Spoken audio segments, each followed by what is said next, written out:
Oke guys, jadi langsung kita mulai aja reviewnya. Jadi di depan gue ini udah ada Moto G5S Plus. HP ini tuh bekas. Dan kalau keluaran barunya itu dia keluarnya bulan Agustus tahun 2017. Jadi HP ini kurang lebih udah hampir 2 tahun.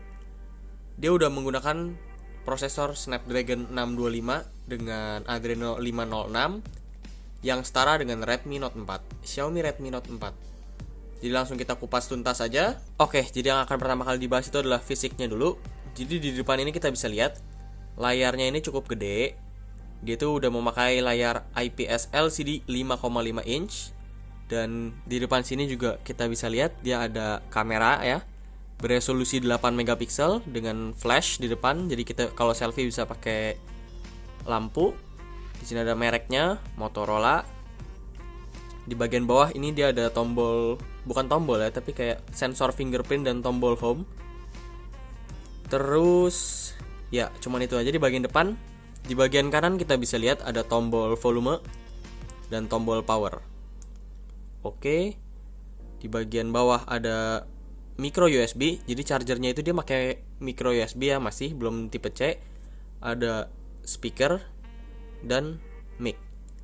Di bagian kiri dia ada SIM tray ejector doang. Ada SIM tray doang, sorry. Dan kalau kita buka pakai SIM tray ejector. Oke, jadi ini udah kebuka dan itu posisinya lumayan gede ya, makan tempatnya. Jadi ya begini kalau udah keluar. Dia itu punya buat slot SIM card, nano SIM card. Dan yang kedua itu dia ada micro SD dan dia bisa hybrid ya. Bisa dual SIM atau pakai micro SD yang bisa diperbesar hingga 256 GB. Kita masukin lagi. Oke, lanjut ke segi atas. Kita lihat dia masih ada 3,5 mm headphone jack. Di bagian belakang dia udah dilengkapi dengan dual kamera 13 megapiksel dan 13 megapiksel.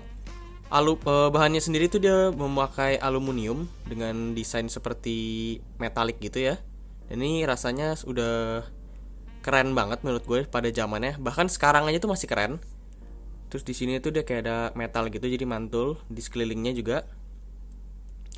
Oke, lanjut ke bagian dalam. Jadi yang pertama kali akan gue bahas itu dari depan dulu. Yang pertama, fitur fingerprintnya yang menurut gue ini sangat cepat. Kita bisa tes langsung ya. Kita kunci, bahkan cuman di senggol aja dia langsung kebuka. Maksud gue bukan kencang bukanya, tapi akuratnya itu loh, kencang banget. Kalau pakai jari lain tuh dia nggak mau kebuka. Nih ya contohnya. Tapi kalau pakai ini, wah mantep banget. Itu dari segi privacy dan keamanan. Dan juga dia nggak cuman fingerprint doang, dia bisa pakai fitur pengenalan wajah. Nah, bisa kita lihat sendiri. Jadi pertama kali kan HP-nya dikunci nih ya. Ini masih ada lambang fingerprint atau gambar wajah, jadi tinggal kemukain. Dia mesti di reset dulu biasanya. Oke, langsung kebuka. Dan menurut gue itu cepat ya, nggak lama-lama amat. Dan basis HP ini sendiri tuh dia ke Google. OS-nya tuh OS Google ya, bukan seperti Android pada umumnya, tapi seperti Google Pixel. Nah, yang mantapnya itu dia tuh udah dilengkapi dengan fitur NFC. Sebelum kita masuk lebih jauh, gue lupa sebutin harganya. Jadi HP ini tuh gue beli dengan harga 1,5 juta rupiah, harga second. Harga barunya tuh masih di kisaran 2 jutaan. Dan gue udah pakai HP ini selama kurang lebih 1 minggu. HP ini tuh bener-bener membuat gue merasa nyaman dan enak. Selain itu, fitur-fitur yang lain juga membuat HP ini tuh terasa lebih mahal. Yang pertama, dia ada kelebihan di sini, itu di motonya. Jadi dia punya semacam shortcut, Moto Action namanya. Yang sering gue pakai itu adalah 3 finger screenshot, terus one button navigation. Nah, 4 chop twice for flashlight, twice for quick capture.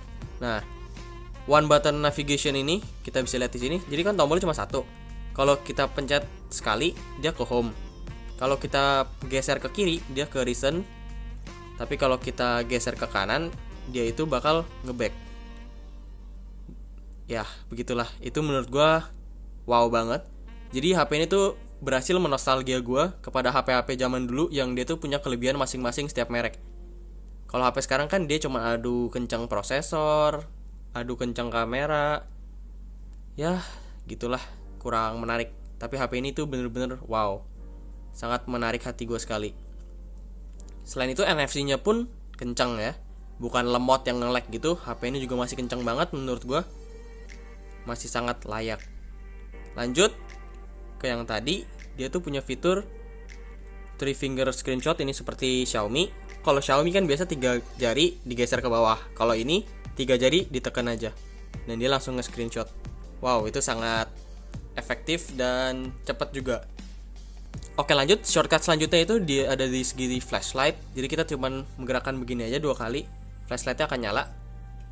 Giniin lagi buat matiin. Kalau bahasa Inggrisnya namanya chop. Kalau bahasa Indonesianya harusnya apa ya?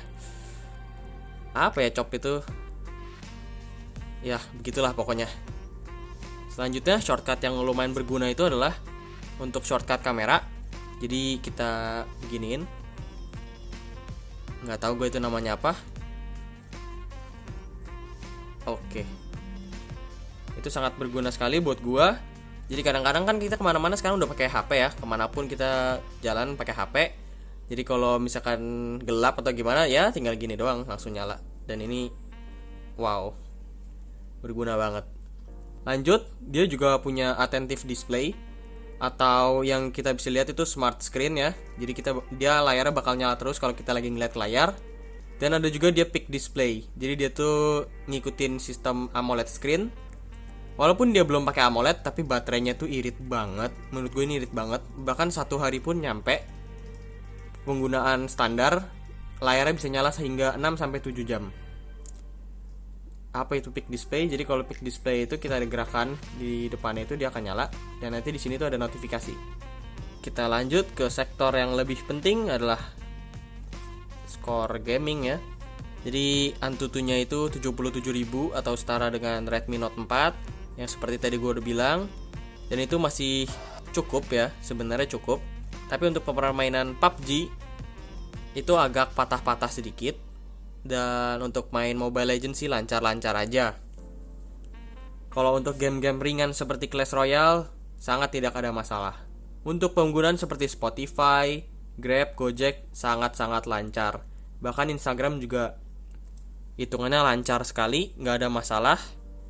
Ini bisa dilihat di sini, bener-bener tidak ada masalah.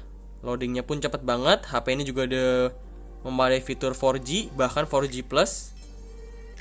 Oke, ke segi suara kita coba masukin ke Spotify, kita tes ya suaranya. Ini tuh menurut gue suaranya kencang banget dan ngebass dibandingin Xiaomi waktu zamannya.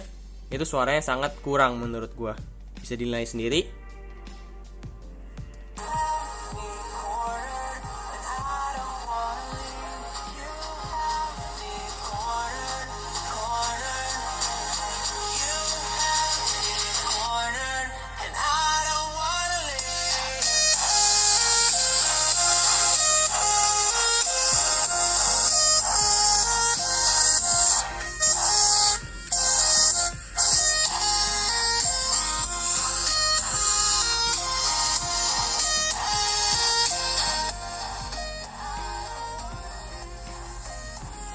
Jadi HP ini juga belum dual stereo speaker, tapi suaranya itu kencang banget menurut gue dan gue sangat puas dengan overall HP ini. Selain suaranya kencang, buat gaming oke dan cukup lah untuk standar normal. Selanjutnya ke sektor kamera. Hasil dari kamera sendiri menurut gue udah sangat oke. Tadi gue udah ambil beberapa sampel gambar. Videonya akan gue tayangkan habis ini. Kita lihat. Nah, jadi kemampuan HP ini tuh cukup keren ya. Dia tuh bisa portrait mode, bahkan kamera depan yang cuma satu. Jadi dia kayaknya mainin software. Nah ini kalau tampilan tanpa menggunakan portrait mode. Kalau ini portrait mode-nya di mode setengah, dan ini di mode full. Bahkan keakuratannya pun bisa dibilang cukup oke. Bahkan ya sedikit sih rambut gue ada yang ke blur. Cuman maksud gue masih oke lah. Dibanding HP lain pada zaman sekarang itu, ini menurut gue sangat oke. Dan dia masih bisa ngejar. Kita lanjut. warnanya pun yang dibawa cukup terang. Bahkan yang kamera belakangnya menurut gue lebih kurang ya.